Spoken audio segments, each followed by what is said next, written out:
is that that's a continual process. So it's not just something day one when you first get them in the door. You treat them like part of the proprietorship and or the family all the time. Yep. The day I came to work in this business, even though it wasn't mine, it felt like mine. And because it was my family's, it was as good as mine. That's a really good point you make. Now, I often go out and talk, and people often say, well, you know, what sort of qualities you look for people who you employ. One of the qualities I say, there are a number of them, but one of the qualities I say if you're employing people and if you're lucky enough to find this individual is to employ people who have a sense of proprietorship. In other words, they think they're an owner, or they act like an owner, or indeed they become an owner. You give them some equity, because they're the people those people will operate it the best way because they're all in together. You know, like in your case, it's a familial bond. You know, the Schur family, but it doesn't really matter what it is that motivates you to act like a proprietor.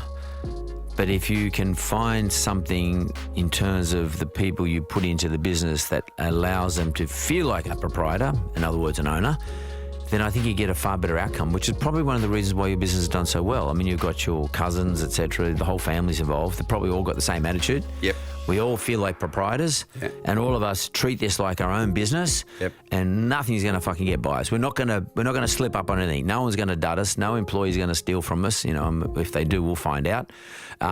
We're going to make sure that the business faces up to customers in the best possible way, and we look after our customers because our customers is where we get our revenue from. We're going to make sure we get the best price on our chicken, but the best quality chicken. We're going to carry all those things that are our mission every single day, every day, all day, to be completely fulfilled. And that proprietorship sense, do you think that's a dominant reason why Grilled Charlie's has been successful? Because there is a group of people who act like proprietors, who think they're proprietors. That's probably the thing why Grilled Charlie's is successful. It's because of the Schur family thinking the way they think and passing that on to their staff. The first thing we teach somebody the first day he's at work is when you make food like you're making it for yourself. If you make a chicken roll for a customer, make it exactly like you're making it for yourself. And I think through that attitude... You definitely don't want any vegetarians working for you then.